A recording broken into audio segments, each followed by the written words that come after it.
Good morning, guys. On our way up to the airport once again. Finally gonna make our trip down to Naples. Last video I talked to you, we were heading up there to get the airplane ready and take care of a few little items before we left.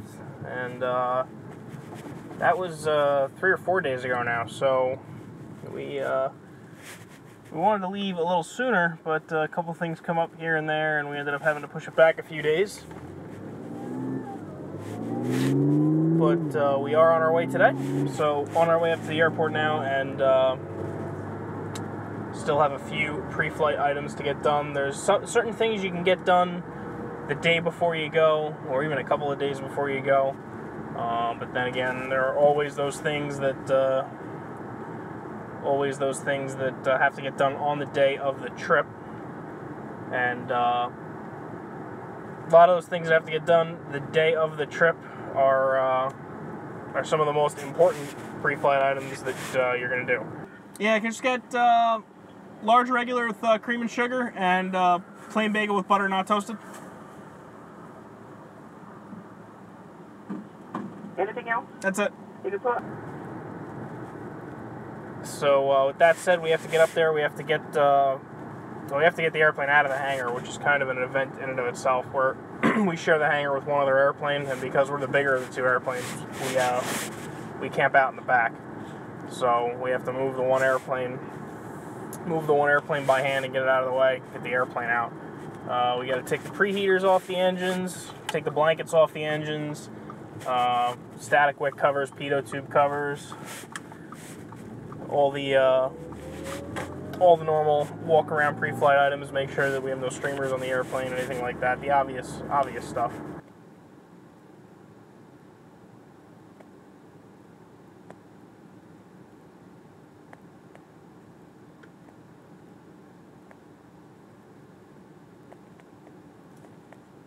Don't get it. I just don't get it. The donuts and the bagels have been made since yesterday, and the coffee brews in like 2 minutes. What are we doing? Then we have to take the airplane down and put fuel in it. We're going to be putting all 206 gallons of fuel in the airplane today. So we're going to be topping the tanks off, which is something that we see a lot of aircraft owners that leave the tanks topped off all the time. Anytime the airplane's sitting in the hangar, they leave the tanks full. And I know that's one thing that we do in Civil Air Patrol as a policy. That airplane stays tanks wet all the time. We have not to do that. In fact, I think you'll see a lot of owners that frequent new destinations or go places on a relatively short notice that they haven't been before. Most owner-operators like that will choose not to keep the tanks full. In fact, they'll choose to keep as little fuel in the airplane as possible. And the reason for that is because you have far more loading diversity than you would if you had the tanks full. One thing about the 414 is that with the tanks full, it doesn't have a whole lot of payload left over. So if you leave the airplane sitting in the hangar with the tanks full all the time, and something comes up and you need to put 4 or 5 people in the airplane with bags and go 500 miles, you just can't do it. And obviously there's no real practical way to take fuel off the airplane once it's on the airplane. So it's better to not to limit yourself by constantly having a ton of gas on the airplane. It really doesn't make sense. So right now there's only about 380, 400 pounds of fuel on the airplane. So we're going to top the tanks off for the trip today. We're going to be going first to Whiteville, North Carolina. That's CPC, Columbus County Airport, Charlie Papa Charlie. Been there before. Great hospitality, great fuel prices. They have a nice 5,500-foot runway. It was just repaved a couple of years ago in really, really good shape. Just really nice people. So we've been there many times.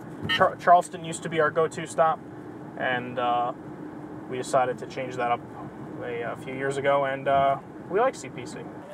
Thank you. Thanks, brother.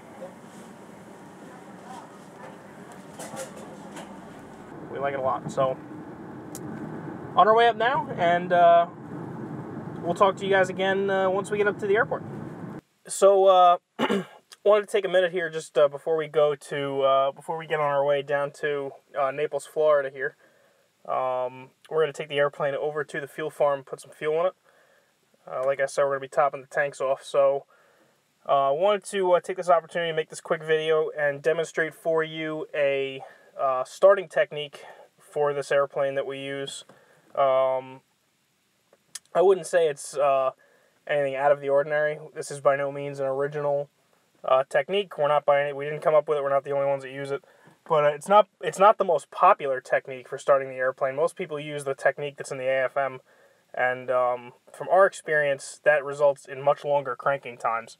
And with this technique, as long as the engines are rigged properly and they're primed properly, they should turn over very, very quickly. So this is a starting technique for the engines on this airplane, which are Continental TSI 0520 NB models. And I'm going to show you the one camera angle so you can see what's going on here, and then another one I have set up down here at the side switch panel where all the action happens, so you can see exactly how we do this. And yeah, so just wanted to take this opportunity to demonstrate this technique. If you haven't seen it before, give it a try, see what you think of it. But generally speaking, after many, many years of trial and error, we think it's the best one, and this is the one we've been using for as long as I can remember now. So we'll get things going here and get the airplane going. All right. So I'll set the brake. In this airplane, for those of you who may not be familiar with it, setting the parking brake, it's not like setting the parking brake in a 172 or a smaller aircraft. The parking brake handle in this airplane just actuates a valve. So just simply pulling the parking brake handle and then walking away from the airplane accomplishes nothing. You have to pull the parking brake handle and then actually pump the brake pedals and charge the brake system. So that valve, when you pull the parking brake handle, that valve prevents the hydraulic outflow valve from letting the hydraulic pressure out of the brake system once you push it in. So, all right. So we'll put our multimeter over on the volts section. Okay, gear handles, flaps up. It's all set there. So we start Continentals with the mixtures full rich. We'll open the throttle a little bit. We start the left engine first on this airplane because it's closer in cable length to the battery. So we'll turn the battery switch on.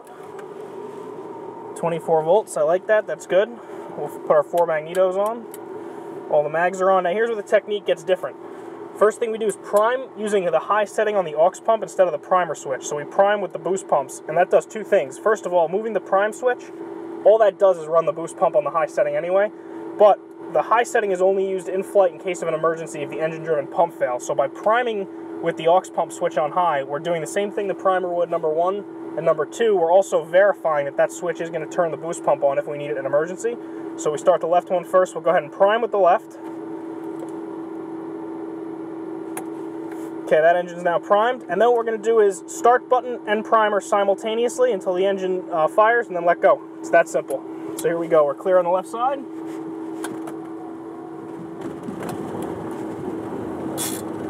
Clean it out a little bit. We're looking to idle around 800, 850 RPM initially until things get warmed up. We'll back the RPM down a little bit.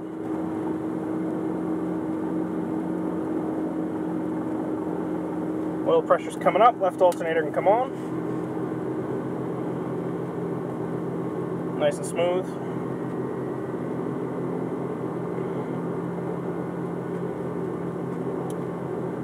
Oil pressure's still coming up.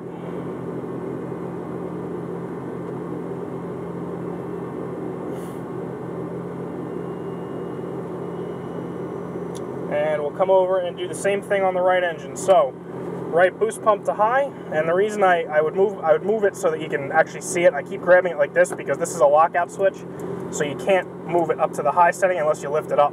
So that's why I'm doing it in a way where you can't see it. But here we go. We're going to prime it.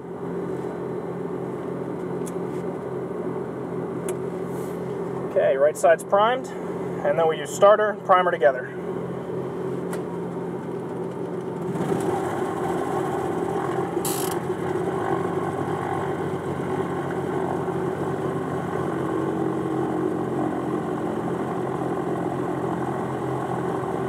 Oil pressure coming up.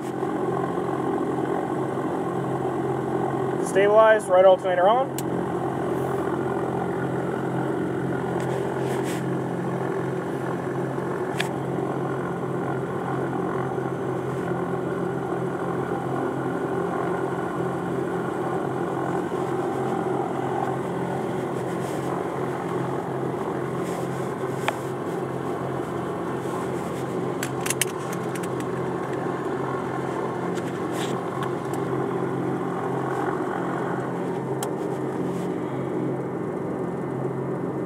And that's that, all up and running. So it's cold out, so I like to give things a little bit of time to settle in the battery to get a chance to recharge. We just put a huge draw on it twice by starting the engine, so I like to let the battery recharge and reseal a little bit before I load it up with avionics and things like that.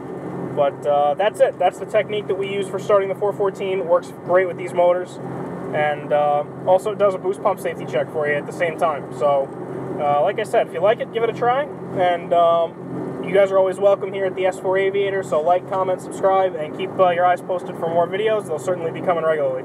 Alright? Fly safe, everybody.